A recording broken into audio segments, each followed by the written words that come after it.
सहरा बांध के एने से जैतौ कान के जैतौ सहरा बांध के एने से जैतौ कान के थाना फौदारी केकरो से नहीं डरबोगे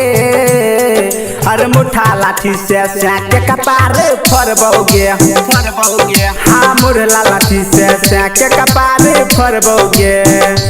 हाँ जे जैतौ सहरा बांध के एने से जैतौ कान के जैतौ सहरा बांध के एने से जैतौ कान के थाना फौदारी केकरो से नहीं डरबोगे हर मुठा लाठी से सेंक के कपार फरबोगे हाँ मुरला लाठी से सेंक के कपार फरबोगे।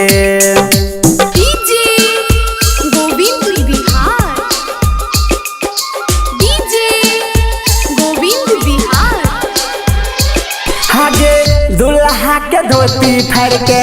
बनैबौ रुमाल गे भरल बराती में चुनल एगो गाल गे सुन ले दुल्हा के धोती फेर के बनैबौ रुमाल गे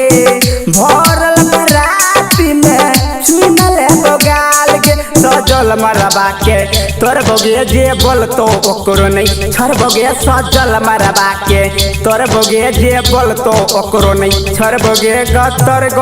रसाबे के ससरबोगे हर मुठा लाठी से सेंक के कपार फरबोगे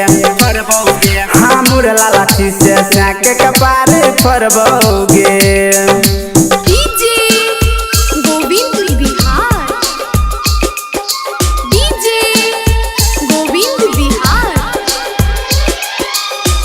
गाँव बेला बारा के छोरा छियै लगाबाज गे पवित्र प्रेमी पेरा भोल छोरा तौने याद गे छोरी सुन ले हाँ गाँव बेला बारा के छियै लगाबाज गे